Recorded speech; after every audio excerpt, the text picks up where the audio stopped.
Hello friends, I am doctor Gaurav Sharma. Piles free life में आपका स्वागत है।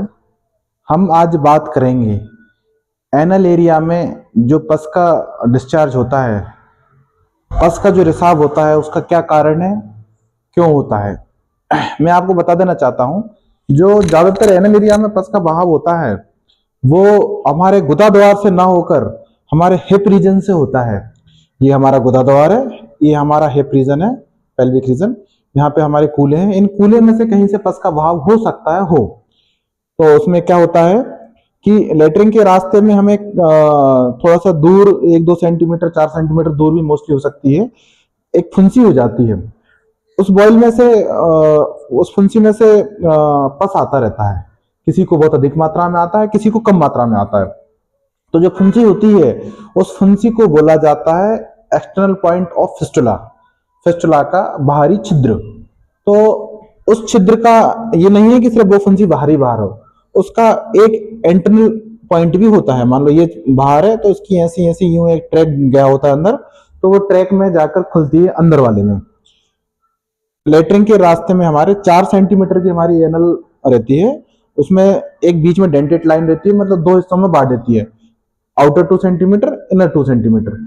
तो जो हमारा फिस्टुला का ट्रैक्ट रहता है मोस्टली बाहर की साइड ही 2 सेंटीमीटर अंदर होता है। वो फिस्टुला में ऐसा देखा जाता है कि उस अंदर से पस का बहाव होकर धीरे धीरे धीरे बाहर आता रहता है। किसी किसी को मल्टीपल फिस्टुला ट्रैक होते हैं, मतलब एक फुंसी की जगह 2 फुंसी, 4 फुंसी, 6 फुंसी तक भी किसी किसी को देखी जाती हैं। तो वो भी बहुत इजीली क्षार सूत्र द्वारा ठीक किया जा सकता है। तो मैं ये बताना चाह रहा था कि हमें पाइल्स में जो डिस्चार्ज कहा जाता है, पाइल्स में या बवासीर में पस का बहाव नहीं होता है। पस का बहाव विशेष रूप से हमारे फिस्टुला या जिसको हिंदी में भगंदर भी कहा जाता है उसमें होता है। लोगों को ऐसा लगता है कि उन्हें गुदा द्वार के आसपास कोई भी समस्या हुई, खुजली हुई, दर्द हुआ, खून का बहाव हुआ, पस का बहाव हुआ या फिर कोई ऐठन हुई, तो वो सभी पाइल्स हैं। ऐसा नहीं होता है। गुदा द्वार पे पस का बहाव 95% केसेस में फिस्टुला की वजह से ही होता है। तो उसका कारण क्या रहता है ये भी समझ लें आप।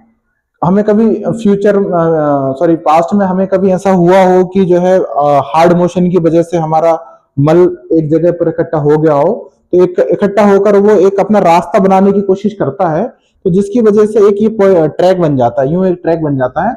वो ट्रैक फिर धीरे धीरे धीरे नीचे की तरफ उसमें प्रेशर ऐसे ही पड़ता है तो वो ट्रैक बाहर आकर खुल जाता है। कभी कभी किसी किसी को उस फुंसी में से मल या फीकल मैटर का बहाव भी हो सकता है। तो भगंदर में ऐसा होता है कि पस का बहाव होता है, थोड़ा थोड़ा पानी भी आता रहता है। ये मोस्टली ऐसा देखा जाता है कि दवाइयों से या फिर किसी देसी उपचार से ये ठीक नहीं होता है।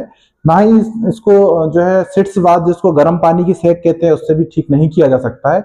इसका एक और लास्ट ऑप्शन, मतलब अभी तक मैंने जो भी देखा है पाइल्स में सर्जरी सक्सेस होती है, बट इसमें आयुर्वेदिक क्षार सूत्र के अलावा लगभग लगभग और कोई उपचार नहीं है। हाँ, क्योंकि किसी को छोटा वोटा हो या फिर स्टार्टिंग ही हो तो फिर उसको फिस्टुलेक्टोमी करके कहीं काट के निकाल सकते हैं, लेकिन ज्यादातर ऐसे देखा जाता है कि वो कहीं दूर से होता है तो फिर उसमें क्षार सूत्र का धागा बांध के हर हफ्ते हम धागा चेंज करते हैं। वो धागे में मेडिकेटेड आयुर्वेदिक मेडिसिन लगी रहती हैं।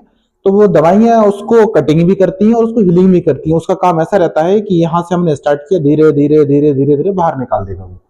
तो वो उस भगंदर को पूरी तरीके से ठीक किया जा सकता है।